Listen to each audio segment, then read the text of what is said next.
তা আমরা কী করবো, এই যে মোবাইলটি চার্জে বসিয়েছি, ব্যাটারি লাগানো আছে, ফোনটি ডেড। এখন আমরা জাস্ট সুইচটি প্রেস করব এবং দেখব কোনটি ভালো আছে এবং কোনটি খারাপ। দেখুন এটি ভালো, এটি ভালো, এটি এখন অ্যাক্টিভ বেশিটা নেই। আচ্ছা পরেরটা দেখি, ঠিক আছে।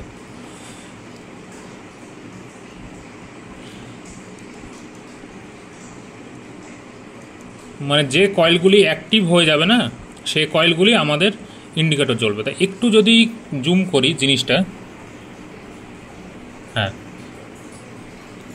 এবার আরেকটু ক্লিয়ারলিভাবে দেখবেন ব্যাপারটা কীরকম হচ্ছে।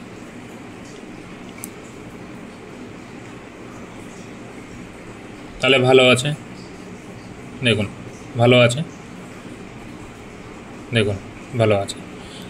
জাস্ট আমরা টাচ করছি এবং টাচ করলেই আমাদেরকে বলে দেবে ইন্ডিকেট করে যে এই কয়েলটি ভালো আছে কি খারাপ। আমি আবার ফের করে দেখাচ্ছি। দেখুন ফোন আমাদের চার্জে বসানো রয়েছে এবং আমাদের ব্যাটারি লাগানো রয়েছে। পাওয়ায় কি আমরা কোনো প্রেস করিনি, জাস্ট চার্জে বসানো রয়েছে। দেখুন আমাদের মাল্টিমিটার কন্টিনিউটি মোডে রেখে যে কাজটি করতে হতো সেই কাজটি এখন আর করতে হচ্ছে না।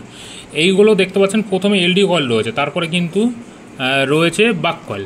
তা বাক কয়েলটি যদি আমরা চেক করি, দেখুন আমাদের বাক কয়েল চেক করতে গেলে তো আমাদের সরু প্রব লাগবে, তাই না, মাথাটা সরু, কিন্তু সেক্ষেত্রে তো আমাদের কাছে নেই। আমরা কয়েল টেস্টারটা দিয়ে আমরা সেটা খুব সহজে চেক করে নিতে পারি। এর জন্য কোনো তুলতে হবে না, কোনো হিট দেওয়ার প্রয়োজন নেই।